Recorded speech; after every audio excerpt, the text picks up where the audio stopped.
வேதங்கள் எல்லாருமே அது தகுதி உள்ளவர்களால் மட்டும்தான் புரிஞ்சுக்க முடியும். தகுதின்னா என்ன தகுதி? பகுனாம் ஜென்மனாமத்தை ஞானவான் மாம்பிரபத்தின். அதாவது 1000 பிறவிகளுக்கு பின்னர் தான் ஒருத்தர் ஞானத்தை அடைய முடியும்னு அடைகின்றான் அப்படின்னு சொல்லியிருக்கேன். அடைய முடியும்னு சொல்ல, அடைகின்றான் அப்படின்னு சொல்லியிருக்கிறார். அப்போ ஒருத்தர் பல்வேறு பிறப்பு இறப்புகளுக்கு பின்னரே அவன் தகுதி உடையவனாகிறான். அதாவது தன்னை உணர்ந்து கொள்ளக்கூடியவனாக, விபரம் தெரிஞ்சவனாகிறான். குழந்தையா இருக்கிறது. இப்ப நம்ம சைடு உயர்த்தி தாழ்த்தி சொல்றதா அறவர அறிவுல புரிஞ்சுக்க கூடாது. உண்மையிலேயே குழந்தையா பார்க்குறோம். அப்போ நடைமுறையில் பெரியவங்க அந்த குழந்தைக்கு வழிகாட்டுறாங்க. வயதானதுக்கு அப்புறம், உடல் தளர்ந்ததுக்கு அப்புறம் அவங்களுடைய அறிவை, அனுபவத்தை, அவங்களுடைய புத்திசாலித்தனத்தை, சாமர்த்தியத்தை, சாதுரியமான வாழ்க்கையை நகர்த்திக்கக்கூடியதை முடிவை நோக்கி அவங்க போறதுக்கு அவங்களுக்கு உதவி செய்கிறதாகவும், அவங்களுடைய அந்த முந்தைய அனுபவத்தை நம்ம எடுத்துக்கிறதாகவும் அந்த முதுமையை பயன்படுத்தணும்.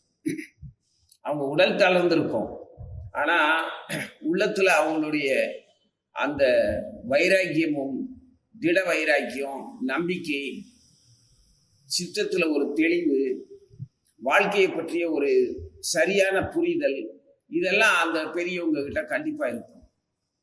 உடல் தான் தளர்ந்திருக்கும். அவங்களுடைய அந்த அந்த திடமான விஷயங்களை எல்லாம் உடல் வலிமையா இருக்கக்கூடியவங்க எடுத்துக்கிட்டு, வாலிபர்கள் எடுத்துக்கொண்டு, யவனத்தில் இருக்கிறவங்க எடுத்துக்கிட்டு அவங்கள போல வாழணும். அவங்களுடைய தளர்ந்த உடல் இயக்கங்களுக்கு உதவியா, துணையா இருக்கணும். பிரதி உபகாரமா அப்படி நடந்துக்கணும். இதுதான் பொதுவா வாழ்க்கை முறை. யாரா இருந்தாலும் குழந்தையும், வாலிபு பருவமும், முதுமை பருவமும் நிச்சயமா இந்த 3 பருவங்களை சந்திப்போம். ஒரே ஆத்மா தான் இந்த 3 பருவங்களையும் சந்திக்குது. இதையும் பகவான் சொல்லியிருக்கிறார். இந்த மாற்றங்களை கண்டு அந்த ஜீவாத்மா அதிலேயே வசிச்சாலும் திகைப்பது இல்லை அப்படின்னு கீதையில சொல்லியிருக்கிறார். இன்னும் கீதையில என்ன சொல்லியிருக்கிறாரு? பாவம் பஞ்சனானாம் புண்ணிய கர்மனாம் தே துவந்த மோக நிர்முக்தா. பாவ புண்ணியங்கள் முற்றிலும் ஒழிக்கப்பட்டவன் மட்டும்தான் எனது பக்தி தொண்டுல உறுதியாக ஈடுபடுவான்னு சொல்லியிருக்கிறார். அப்போ மொத்த வாழ்க்கையிலையும், அதாவது மனிதனாகப்பட்ட ஜீவன், மனித ஜீவர்கள்ல அவன் தாழ்ந்தவனோ உயர்ந்தவனோ, தாழ்ந்தவன்கிறது என்னது? புத்தியில வெறுமன புலன்களுக்கு மட்டுமே தான் தனது உடல் பேணுதல் அப்படிங்கிற நிலைமையில மட்டுமே வாழக்கூடியவன் கீழ்நிலையில இருக்கிறான். கீழ்நிலைனா ஆரம்ப நிலையில இருக்கிறான். மனித வாழ்க்கை அவனுக்கு புதிது. உடல் பெற்ற ஆன்மா அந்த மனித வாழ்க்கையில வாழ்றதுக்கு புதுசா பழக ஆரம்பிச்சிருக்குது. இப்போ எல்கேஜி யூகேஜி குழந்தைங்க மாதிரி. அப்போ அவன் ஆரம்ப நிலையில இருக்கிறான். அதைத்தான் நம்ம தாழ்ந்த நிலை, கீழ்நிலைன்னு சொல்றோம். வார்த்தைகள் வெவ்வேறா இருந்தாலும் அவனை குறைத்து மதிப்பிடுவதாக அர்த்தமாகாது. விலங்கினும் மேற்பட்ட ஒரு உடலை வாங்கி இருக்கிறான். விலங்குங்கிறது அதுகளால தன்னுடைய மரணத்தை புரிஞ்சிக்க முடியாத ஒரு இடத்துல இருக்கிறதுனால அந்த மரணத்தை வெல்லக்கூடிய வாய்ப்பு அவங்களுக்கு இல்லாம உடல் ரீதியா மட்டுமே வாழ்றதுனால விலங்கிட்ட நிலை, அதனால விலங்கு. இன்னொரு வார்த்தை மிருகம்னு சொல்றோம். மிருகம் அப்படின்னா மரணத்துக்கு நிச்சயிக்கப்பட்ட ஒரு ஜீவன் அப்படிங்கிறதுனால மிருகியோ அப்படின்னு அர்த்தம். ஆக மிருகம்னாலும் விலங்குனாலும் வெறுமன ஜட உடல் பேணக்கூடிய அறிவை தவிர வேற எதுவும் இருக்காதுன்னு அர்த்தம். அதனால மனித உடல் கிடைச்சதுல ஆரம்ப நிலையில இருக்கிறான். அவனை அந்த நிலையில இருந்து உயர்த்தணும் அப்படின்னா, அந்த நிலையில இருந்து அவனை உயர்த்தணும் அல்லது அவனே உயர்ந்து கொள்ளணும் அப்படின்னா அவன் அந்த நிலையில உண்மையா உறுதியா வாழணும்.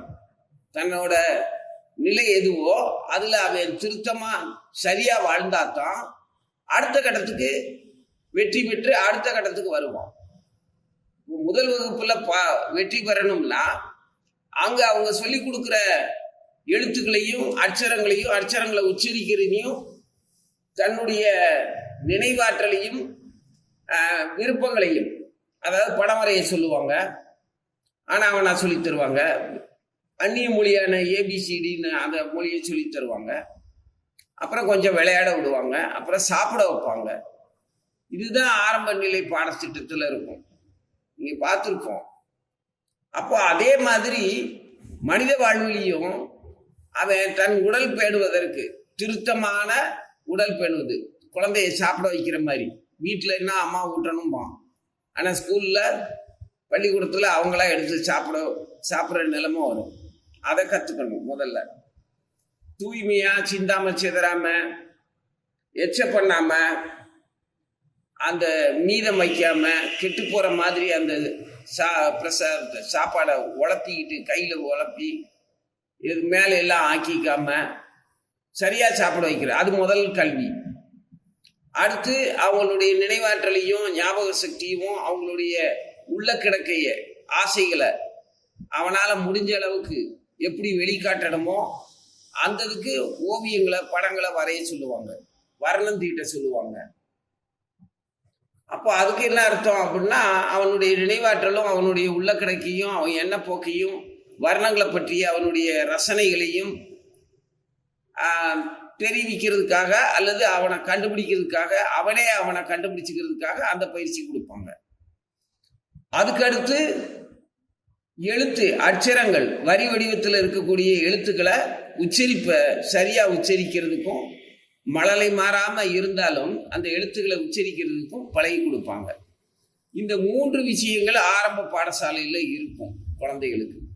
இதே மாதிரி தான் சூத்திரனன்னு சொல்லக்கூடிய சராசரி மனித உடல் பெற்ற முதல் ஜீவர்களுக்கு அவன் அப்பதான் மனுஷனா வந்திருக்கிறான். மிருகத்திலிருந்து விலங்குல அப்பதான் மனுஷனா வந்திருக்கிறான். அவனுக்கு ஒரு மனித வாழ்க்கையை வாழ்றதுக்கான பயிற்சி என்ன செய்யணும்? அவன் முதல்ல சரியான உணவுகளை சாப்பிட்றதுக்கு, யாருக்கும் துன்பம் தராத தன்னுடைய சொந்த உழைப்பினால சம்பாதிச்சதை அவன் சாப்பிட்றதுக்கும், அதை சிந்தாம சிதறாம தான் உண்டு தன்னுடைய உணவு உண்டுன்னு நேர்த்தியா சேகரித்து வச்சுக்கிறதுக்கும், அந்த உழைப்பை அவன் உதாசீனம் பண்ணாம உழைக்காமலே அடுத்தவங்க கிட்ட இருந்து பறிச்சு பயன்படுத்தாம அபகரித்து பயன்படுத்தாம இருக்கிறதுக்கு அவனுக்கு பயிற்சி கொடுக்கணும். எப்படி இந்த குழந்தைக்கு உணவு உண்ணவும் ஓவியம் வரையவும் எழுத்துக்களை உச்சரிக்கவும் சொல்லி கொடுக்குறோமோ, அதே மாதிரி முதலா மனித உடல் பெற்ற அந்த ஆரம்ப நிலையில் இருக்கிற அந்த ஜீவனுக்கு மனுஷனுக்கு ஆரம்பத்துல என்ன சொல்லி கொடுக்கணும்? அவன் திருத்தமான உணவு, நியாயமான அவனுக்கு விதிக்கப்பட்ட உணவு மட்டுமே அவன் நன்றியோடு எடுத்து சாப்பிடணும். அந்த சிந்தாம சிதறாம சொந்த உழைப்புல அவன் அனுபவிச்சுக்கணும். அதுக்கு அவன் பழகணும். அந்த உடல்ல அதுக்கு அந்த ஜென்மம் பத்தாது, அவன் பல ஜென்மங்கள் எடுக்க வேண்டியது இருக்கும். அதனாலதான் அவங்களுடைய எண்ணிக்கை ஆரம்ப நிலை பாடத்திட்டத்துல இருக்கிற பிள்ளைங்க எண்ணிக்கை மாதிரி தொடர்ந்து கல்வியை படிக்க முடியாம போறவங்க எவ்வளவு பேரு. அதே மாதிரி இந்த பிறவியிலையும் அவன் ஆரம்பத்துல தன்னுடைய விதிக்கப்பட்ட உழைப்ப உதாசீனம் பண்ணினான்னா மீண்டும் மனித உடலுக்குன்னு மீண்டும் பயிற்சி கொடுக்க வேண்டியது இருக்கும். இந்த ஆரம்ப பாடசாலையில பால திட்டத்துல அந்த குழந்தை சரியா படிக்கலை அப்படின்னா மீண்டும் முதல் வகுப்புக்கு உயர்த்தப்பட மாட்டான். அதே மாதிரி தான் இங்கேயும் சூத்திர நிலையிலிருந்து அவனை உயர்த்தப்பட மாட்டான். காலம் அவனை உயர்த்தாது, மீண்டும் அதுல கத்துக்க வைக்கும். அதனாலதான் அவங்க எண்ணிக்கை நிறைய இருக்குது. நாமளும் அந்த மாதிரி தான் இருந்திருப்போம். அடுத்து எத்தனை தடவை தோல்வி விட்டுறோமோ தெரியாது. அதே சூத்திர நிலையில உண்ண தெரியாம, உறங்க தெரியாம, உழைக்க தெரியாம, உழைச்சதை உருப்படியா தனக்கு சிந்தாம சிதறாம பாதுகாத்துக்க தெரியாம இப்ப கூட அப்படித்தான் இருக்கிறோம். அப்போ இன்னும் சரியா பயிற்சி பண்ணல. ஏதோ அடுத்த ஒரு வகுப்புக்கு வர்ற மாதிரி ஆரம்ப நிலையிலிருந்து அடுத்தடுத்த மனித உடல் பெறுற மாதிரியான ஒரு வாழ்க்கையை வாழ்ந்து வந்திருக்கிறோம். அதுல மனுஷியானாம் சகசிரேசுன்னு சொல்லியிருக்கிறார். ஆயிரக்கணக்கான அப்படிங்கும் போது 1000ங்கிற அளவுகள் பல அளவுகள், எத்தனை ஆயிரங்களோ தெரியாது. அந்த மாதிரி நம்ம வந்திருக்கிறோம். அப்படி இருந்துமே இப்பவும் நமக்கு இன்னும் அந்த சூத்திர நிலையிலேயே தான் இருக்கிறோம்.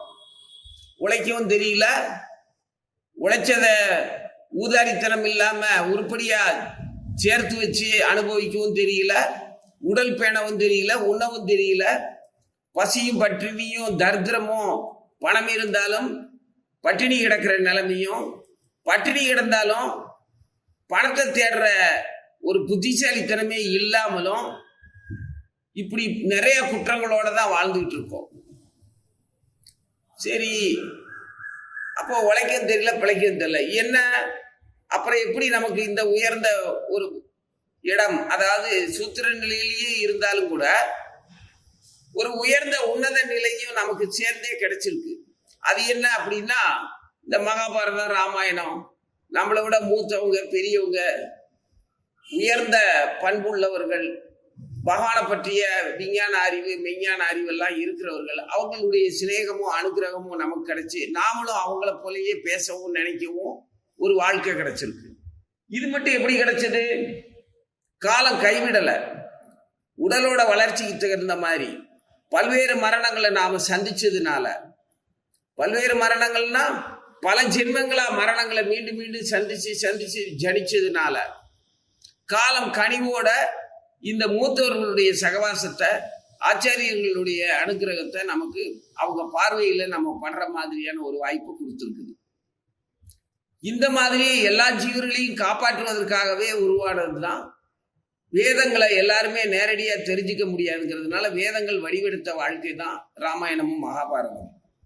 மகாபாரதம் அப்படின்னு இந்த நாட்டோட பேரு மகாபாரதம் அப்படின்னு, பாரத நாடு அப்படிங்கிற அந்த பாரத வருஷம் அப்படிங்கிற அங்க நடந்த நிகழ்ச்சிகள், அதாவது இங்கே நடந்த நிகழ்ச்சிகளை பகவான் வேதங்களுடைய வடிவத்தை காட்சிப்படுத்துறது, கதாபாத்திரங்களா வச்சு புரியுற மாதிரி காட்சிப்படுத்துறது இந்த பாரதத்துல. அதனால வேதங்களுடைய மொத்த அந்த காட்சிகள் எல்லாமே மகாபாரதம் அப்படிங்கிற இந்த இடத்தோட பேர் வந்துருச்சு. ஆனா அதுக்குள்ள இருக்கக்கூடிய அந்த காட்சிப்படுத்துதல், அதுல உள்ள கதாபாத்திரங்கள், வாழ்க்கை முறைகள், உணர்வுகள், வாழ்வின் மொழி, இலக்கு என்ன அப்படின்னு சொல்லி கொடுக்கறது எல்லா விஷயமும் இந்த பாரதத்துக்கு மட்டும் சொந்தம் இல்ல, 14 லோகங்களுக்கும் சொந்தம், தேவர்களுக்கும் சொந்தம். கீழ் உலகத்துல இருக்கக்கூடிய பாதாள லோகங்கள்னு சொல்லக்கூடிய அங்க இருக்கிற அசுரர்களுக்கும் யட்ச ராட்சசர்களுக்கும் யாருக்குமே சொந்தம். இது எப்படி சொந்தம் அப்படின்னா, எல்லாருக்குமான வழிகாட்டுதல் இங்கேதான் நடந்திருக்கு, இந்த பூமியில, இந்த பாரத வருஷத்துல. அதனால இந்த பாரத வருஷத்துல இருந்ததுனால அது மகாபாரதம்னு பேர் வந்திருக்கே தவிர, ஆனா அதுல உள்ள காட்சிகள் எல்லாமே, ஞானம் எல்லாமே எல்லாருக்குமே சொந்தம். தேவர்களுக்கும், முனிவர்களுக்கும், யட்ச ராட்சசர்களுக்கும், மனிதர்கள கீழ்நிலையான அசுரர்களுக்கும், சூத்திரர்களுக்கும், நம்ம வாழ்க்கையில சூத்திரர்களுக்கும், இளைஞர்களுக்கும், முதியவர்களுக்கும், குழந்தைகளுக்கும் எல்லாருக்குமே பொருந்தக்கூடியது இது. ஒரு கற்றவனா இருந்தாலும் சரி, காமுகனா இருந்தாலும் சரி, கடைநிலையில் இருக்கிறவனா இருந்தாலும் சரி, அவனுக்கும் புத்திமதி சொல்லி அவனையும் காப்பாற்றக்கூடிய வகையில இந்த வேத இலக்கியங்கள் காட்சிப்படுத்தப்பட்டு மகாபாரதம் அப்படிங்கிற பேர்ல இருக்கு. அது பத்தாதுன்னு சொல்லி, ஏன்னா அறிவில் குறைந்தவர்கள், அனுபவத்திலையும் ஞானத்திலையும் ஆழ்ந்த ஒரு தொலைநோக்கு பார்வையும் விசாலமான பார்வையும் இல்லாத ஒருத்தங்களால இந்த மகாபாரதத்தையும் புரிஞ்சுக்க முடியாது, என்னதான் ஆச்சாரியர்கள் சொல்லி கொடுத்தாலும்.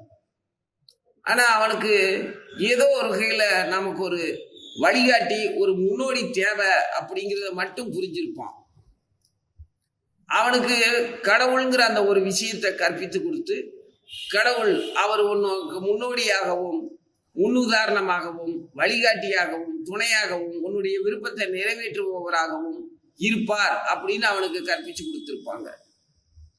அந்த நம்பிக்கையில அந்த கடவுளுங்கிற அந்த ஒருத்தர் எங்க இருக்காரு அப்படின்னா, இது ஒரு ராமர் அப்படின்னு வந்தாரு. அந்த ராமன்கிறவரு தன்னுடைய சகோதரர்கள்ட்ட எப்படி நடந்துகிட்டார், தாய் தகப்பன்ட்ட எப்படி நடந்துகிட்டார், அவருக்கு எத்தனை தாய்மார்கள், எத்தனை மனைவிமார்கள், எத்தனை குழந்தைங்க, அவர் வாழ்க்கையை எப்படி வாழ்ந்தாரு, அவர் வாழ்க்கையில சக்கரவர்த்தி திருமகனா இருந்த அவரு சாமானிய மக்கள்கிட்ட எப்படி நடந்துகிட்டாரு, கூலி வேலை செஞ்சு பிழைக்கிறவன்ட்ட எப்படி நடந்துக்கிட்டாரு, பெண்கள்கிட்ட எப்படி நடந்துக்கிட்டாரு. பல மாதிரியான பெண்கள் இருக்காங்க, அசுரத்தனமான பெண்களும். ஆண்களை போலவே ஆணோ பெண்ணோ 2 பேர்ட்டையுமே அசுர குணமும் உடல் வேட்கையை தீர்த்துக்கிறதுக்காக எந்த வழியும் தேர்ந்தெடுக்கிற மூர்க்கத்தனமும் உள்ளவர்கள் பெண்கள்லையும் உண்டு, ஆண்கள்லையும் உண்டு. எல்லாருமே தாயா வாழ்ந்துட முடியாது. ஒரு மிருகம் கூட தாய் போல வாழுது. பசுக்கள்லாம் தாயினும் சிறந்ததா பசுக்கள் இருக்குது. ஏன்னா அதனுடைய பால் சகல ஜீவர்களுக்கும் தாயை போல பால் அளிக்குது அந்த பசுக்கள். அப்போ மிருகமா இருந்தாலும் அது தாயை போல இருக்கு. மனிதனாய் இருந்தாலும் மனித உடல் பெற்றிருந்தாலும் தாய்மை போல ஒரு உணர்வோ ஒரு குணமோ இல்லாதவர்களை பார்க்கிறோம். நம்மகிட்டே அந்த தாய்மை உணர்வு இருக்குதான்னு தெரியல. பாம்புக்கும் பால் வார்க்கிறோம். எந்த பாலை வார்க்கிறோம்? பாம்பு பாலையா பாம்புக்கு கறந்து கொடுக்குறோம்? பசுவின் பாலை தான் பாம்புக்கு கறந்து ஊத்துறோம். அப்போ பாம்பு பால் சாப்பிடுமா இல்லையாங்கிறது தெரியாது. ஆனா சொல்றது உண்டு, விஷ பூச்சிகளுக்கும் உணவு தர்ற பழக்கம் நம்மகிட்ட உண்டு. அது விஷ ஜந்துக்கள் மட்டும் இல்ல, மரம் செடி கொடி எல்லாத்தையுமே வணங்க சொல்லி கொடுத்துருக்குறாங்க பெரியவங்க. ஒவ்வொரு மரத்துக்கும் ஒவ்வொரு விஷயத்துக்கும் மனித வாழ்க்கைக்கு உபயோகமா இருக்கக்கூடிய அத்தனை உயிர்களுக்கும், புல்லு பூண்டுல இருந்து அருகம்புல்லு கூட நமக்கு வணக்கத்துக்குரியதுதான். புல்லு பூண்டுல இருந்து மிருகங்கள்ல இருந்து எல்லாமே வணக்கத்துக்குரிய. அப்ப எல்லாமே எல்லா ஜீவனுக்கும் அது எந்த உடல் பெற்றிருந்தாலும் சரி, தாவர சங்கமமா இருந்தாலும் சரி, மிருகமா இருந்தாலும் சரி, புழு பூச்சிகளா இருந்தாலும் சரி, எல்லா உயிர்களுக்கு எல்லா வடிவத்துல வாழக்கூடிய அத்தனை ஜீவர்களுக்குமே ஒருத்தருக்கு ஒருத்தர் பரஸ்பரம் உதவியாகவும் ஆறுதலாகவும் ஒருத்தர் வாழ்க்கைக்கு ஒருத்தர் உதவியா இருந்து தன் வாழ்க்கையை வாழ்ந்துக்கிற மாதிரி தான் இந்த பிரபஞ்சம் படைக்கப்பட்டிருக்கு. இதை புரிஞ்சு வாழணும். அதனால இதுல இருக்கிற எந்த ஜீவனுக்குமே பயன்படுற மாதிரி ராமன் அப்படிங்கிற அந்த கடவுள் எப்படி வாழ்ந்தார், என்ன பண்ணார்.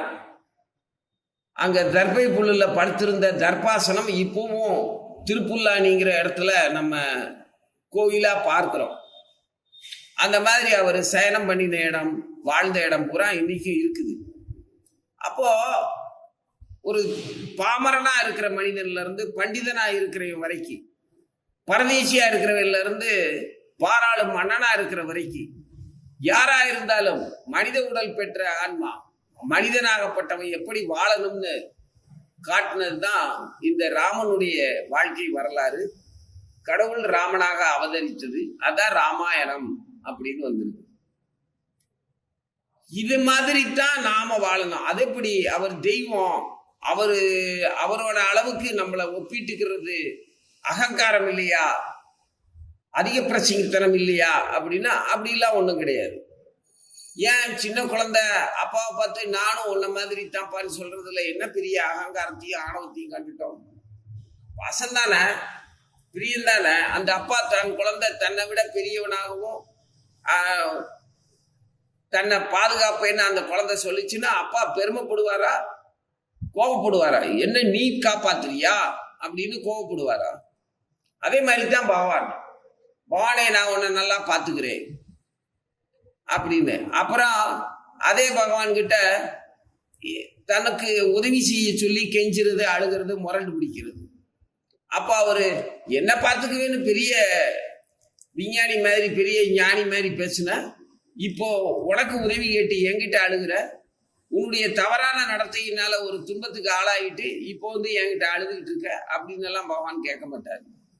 அப்ப எப்படி மகிழ்ச்சி அடைஞ்சாரோ, பகவானே நான் உன்னை நல்லா பார்த்துக்குவேன், உனக்கு அதை செய்வேன் இதை செய்வேன்னு சொல்லும் போது எப்படி மகிழ்ச்சி அடைஞ்சு புன்னகைத்தாரோ, அதே மாதிரி அவன் அழுகும் போதும் புன்னகைப்பார்.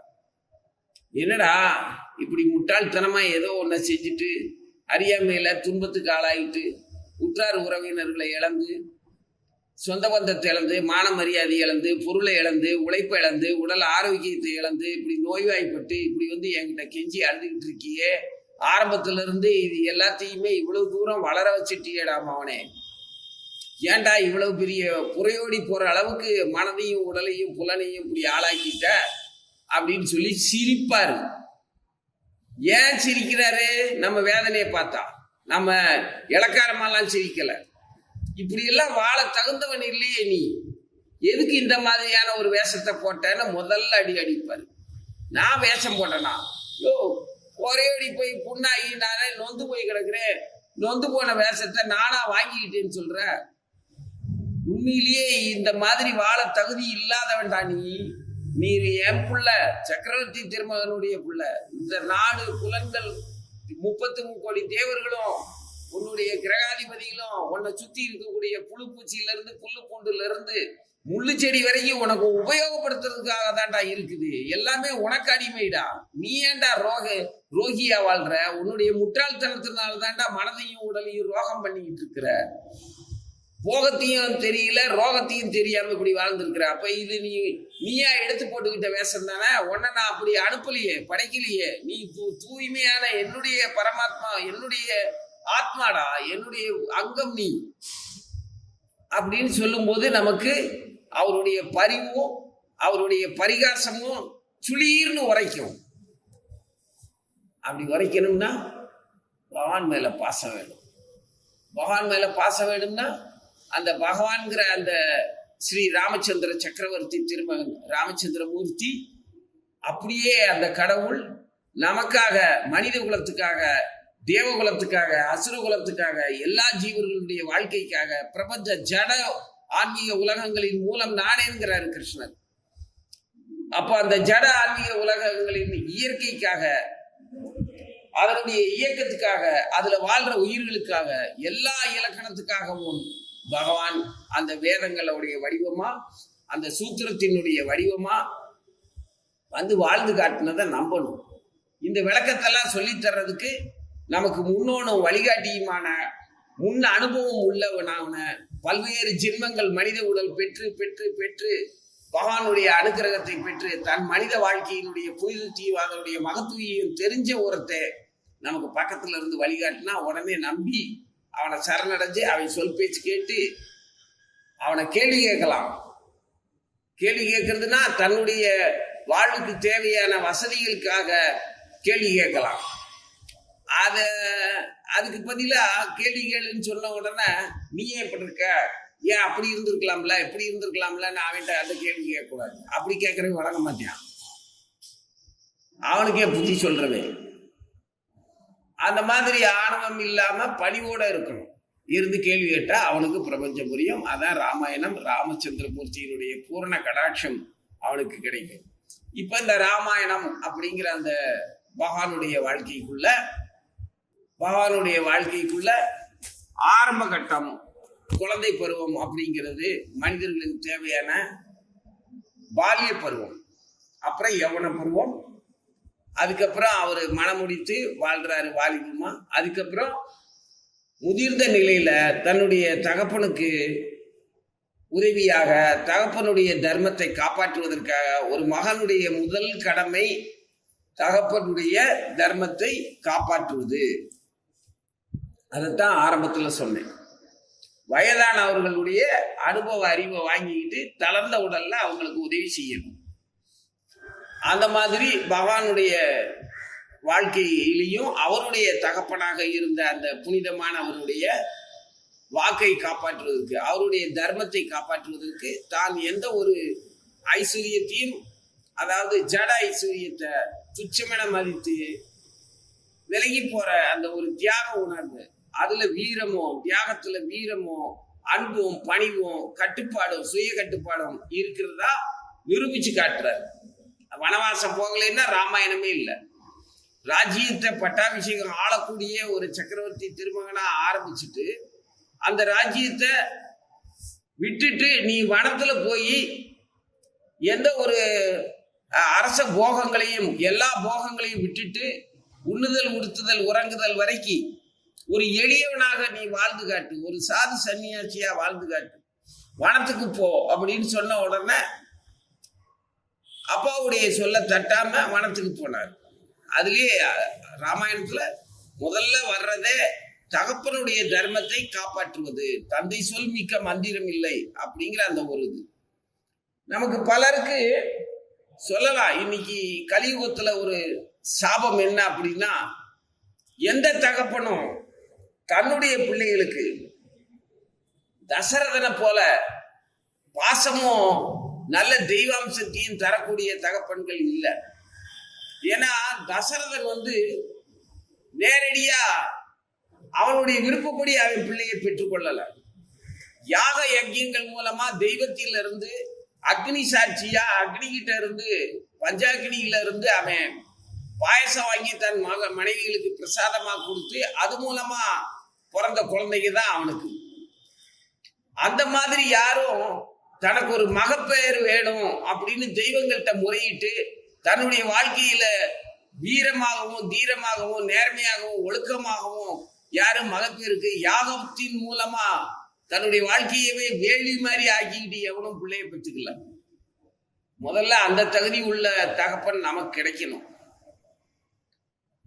ஏதோ விலங்கு மாதிரி மற்ற ஜனன மரண சுழற்சியில பிறக்கிறதுக்கும் இறக்கிறதுக்கும் இயற்கை கூலி கொடுத்து ஒரு இனச்சேர்க்கையை கொடுத்து ஒரு ஜனனத்தையும் அப்புறம் அந்த ஜனனத்துல இருக்கக்கூடிய இந்த ஜீவன் தன் இஷ்டம் போல திரிஞ்சு பழையபடி மிருத்தியோ மரணத்துக்குள்ள விழுகிறதும் இப்படி சுழண்டுகிட்டு இருக்கிறதுல தப்பி தவறி நாம அந்த சுழற்சியில இருந்து வெளியில இந்த ராமாயண மகாபாரதம் அப்படிங்கிற அந்த முன்னோர்கள் ஆட்சிக்குள்ள வந்துட்டோம். இதுவே நமக்கு கிடைச்ச பாக்கியம். அதனால நம்ம இப்போ உடலுக்கு காரணமான இவனுங்களை எல்லாம் நாம் குறைச்சி சொல்லல, கூட்டியும் சொல்லல. உண்மை நிகழ்வு என்னன்னு தெரிஞ்சு நம்ம தகப்பனுடைய தர்மம் அப்படின்னு நம்ம கடைபிடிச்சோம்னா இல்லாத தர்மத்தை எப்படி கடைபிடிப்ப? அதுக்காக ராமாயணத்துல சொன்ன அந்த தந்தை சொல் மிக்க மந்திரம் இல்லை அப்படிங்கிற அந்த இதை பொய்த்து போக சொல்லல, புரிஞ்சுக்க சொல்றேன். யார் தந்தையா இருப்பாங்க? என்னை பொறுத்த வரைக்கும் எனது ஆன்மீக தந்தை பக்தி பிரமோதய பூரி கோஸ்வாமி மகாராஜ், பக்தி சித்தாந்த சரஸ்வதி பிரபுபா தாகூர், இப்படி ஆச்சாரிய பரம்பரையில வந்தவங்க, அதிகாரப்பூர்வமா வந்தவங்க. அந்த ஸ்ரீ ராமச்சந்திரமூர்த்தியே எனக்கு குருவா வந்த மாதிரி அவர் தான் என்னுடைய தந்தை. அவர் எல்லோருக்கும் தந்தையாவதற்காகத்தான் பூமிக்கு வந்தார். அதே சந்திரன், அதே ராமன், அதே கிருஷ்ணன், அதே சைதன்ய மகாபிரபு, இப்படி பல்வேறு வடிவங்களா யுக யுகமா வந்துகிட்டு இருக்கிறாங்க. அவர் யுகந்தோறும் வருவேன்னு சொன்னாரு. அதே மாதிரி கலியுகத்துல சைதன்ய மகாபிரபுவா வந்திருக்கிறார். அவர் தான் என்னுடைய தந்தை. உடல் பெற்றதுக்கு காரணமா இருந்த தந்தைக்கு கோடானு கோடி நன்றி. அதற்கான கூலியை அவரு நான் எப்போ முழுமையா சைதன்ய மகாபிரபுட்ட சரணடைகிறேனோ, எப்ப நான் என்னையும் என் இறைவனையும் புரிந்து கொள்கிறேனோ அப்பவே எனக்கு உடல் தந்த அந்த தந்தைக்கு மாபெரும் வெற்றி. அவரும் இந்த பிறப்பிறப்பு சூழல்ல இருந்து விடுதலை பெறுவார். அவருக்குன்னு ஒரு தர்மம் கிடையாது, ஒரு ஒழுக்கம் கிடையாது, நேர்மை கிடையாது அப்படிங்கிறதெல்லாம் எனக்கு பிரச்சனை இல்லை. அவர் நான் உடல் பெறுவதற்கு காரணமாக இருந்தார். அதற்கான கூலியை இறைவன்கிட்ட வாங்கிக்கிட்டார். இறைவன் அவரைத்தான் எனக்கு தந்தையா, இந்த உடலுக்கு தந்தையா அனுப்பி வச்சிருக்கிறாரு. அது மூலமா எனக்கு அந்த பாக்கியத்தை கொடுத்துருக்கிறார். அப்போ எனக்கு அந்த பாக்கியத்தை கொடுத்த அந்த தகப்பனுக்கு கோடானு கோடி நன்றி. அவருடைய தர்மம் அவருடைய தர்மம், என்னுடைய தர்மம் என்னுடைய தர்மம், அவருடைய தர்மம், என்னுடைய சரணாகதி அவருடைய சரணாகதி. அப்போ தந்தைக்கு கீழ்ப்படுகிறவனா ராமாயணத்தை எவன் ஒருத்தன் படிக்கிறானோ அப்பவே அவன் தந்தைக்கு அவன் மோட்சத்தை கொடுத்து விட்டான். அவன் ராமாயணம் முழுசும் புரிய வேண்டாம். ராமாயணம் படிக்கணும்னு அவன் நினைச்சாலே போதும், அல்லது படிச்சவன் பக்கத்துல இருந்து அவன் படிக்கிறத கேட்டுக்கிட்டு இருந்தாலே போதும். கதையை கேட்டு அவனுக்கு புரியுதோ புரியலையோ, முடிஞ்ச அளவு கேட்டாலே போதும், அவங்க அப்பா ஆத்தாலாம் மோட்சத்துக்கு போயிடுவாங்க. அதாவது முடிஞ்ச அளவு துன்பத்துல இருந்து துயரத்துல இருந்து விடுதலை ஆகி விடுவார்கள். அப்பேற்பட்ட விடுதலை தரக்கூடிய அற்புதமான அமிர்த பொக்கிஷம் அந்த ராமாயணம். இது முழுமையான அந்த ராமாயணத்துல முதல் படி என்னன்னா, பாலகாண்டத்தை விட இந்த அயோத்தியா காண்டம், வனவாசம் போறது, யுத்த காண்டம், அடுத்து பட்டாபிஷேகம் அப்படின்னு பல நிகழ்ச்சிகள் இருக்குது. இருந்தாலும் இந்த சுந்தர காண்டம் அப்படிங்கிறதுனுடைய மையப்பகுதி ராமாயணங்கிற முத்துமாலையில நடுவுல பதிக்கப்பட்ட பதக்கம், அதை சுற்றிதான் மற்ற நிகழ்ச்சிகள்லாம். இந்த சுந்தரகாண்டம்ங்கிறது ஏன் அதனுடைய சிறப்பு, சுந்தரகாண்டம்ங்கிற அந்த ஒரு சிறப்பு அதுக்கு மட்டும் இருக்குது அப்படின்னா, அதுதான் உண்மையிலேயே இறைவனுக்கும் நமக்கும் அற்புதமான ஒரு உறவையும் குரு சிஷ்ய பாரம்பரியத்தையும் தந்தை மகன்கிற உறவையும் எஜமானன் சேவகன் அப்படிங்கிற உறவையும் காதலன் காதலி அப்படிங்கிற உறவையும் கணவன் மனைவி அப்படிங்கிற உறவையும் தரக்கூடிய எல்லா இன்பத்துக்கும் மேலான ஒரு உறவை தரக்கூடியது இந்த சுந்தரகாண்டம்.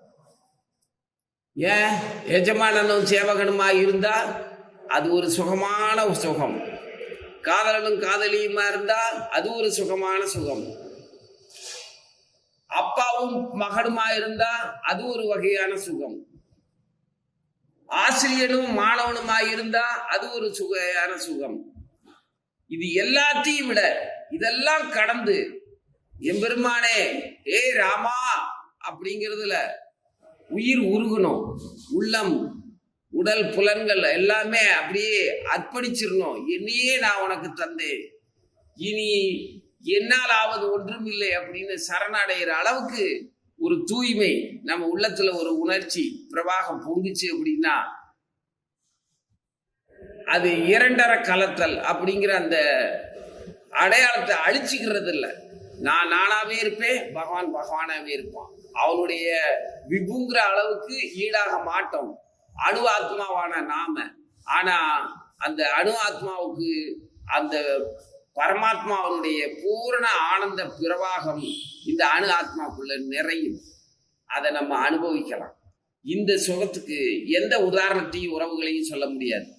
ஆச்சரியனா மாணவனா, எஜமானனா சேவகனா, காதலனா காதலியா, கணவனா மனைவியா, தந்தையா மகனா, இந்த உறவுகளை எல்லாம் கடந்த ஒரு அற்புதமான உறவா இது கிடைக்கும்.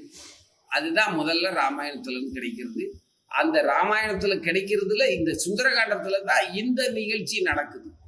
அப்படி ஒரு நிலை நமக்கு வந்தால் நாம எப்படி பகவான் கிட்ட நடந்துக்குவோம், நாம நம்மளை பற்றிய அறிவும் பகவானை பற்றிய புரிதலும் எந்த அளவுக்கு இருக்கு அப்படிங்கிறத தெரிஞ்சு அதை வளர்த்து கொள்ளவும், அதே நிலையில நம்மளை தக்க வச்சுக்கிறதுக்கும் இந்த சுந்தரகாண்டம் உதவும். அதனால மற்ற காண்டங்களுக்கெல்லாம் அந்தந்த இடத்துல நடக்கிற நிகழ்ச்சியவோ அல்லது அதுல முக்கியமான கதாபாத்திரமா நிகழ்வுகளுக்கு காரணமா யார் இருக்காங்களோ அவங்க பேர்லயோ, அல்லது பகவானுடைய பருவம், பாலகாண்டம்ங்கிறது அவருடைய பாலிய பருவம், அதே மாதிரி ஒரு பேரை வச்சிருக்குது. ஆனா அந்த சுந்தரகாண்டத்துக்கு மட்டும் சுந்தரகாண்டம்னு பேர் வச்சது காரணம் இந்த ஜீவனுக்குமான பரமாத்மாவுக்குமான ஒரு அற்புதமான அந்த உறவை சொல்லக்கூடியதுனால இது சுந்தரகாண்டம்.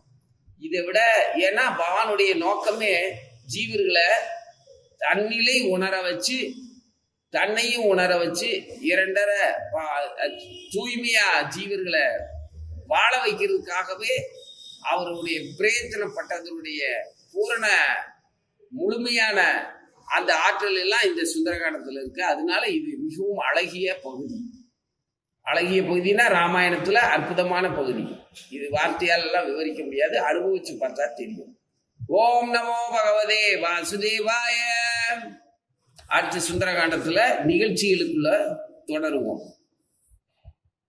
நமோ விஷ்ணு பதாய கௌரவ பிரஷ்டாய பூதலை ஸ்ரீமதி பக்தி பிரமோத் பூரி கோஸ்வாமி நிதி நாமினே.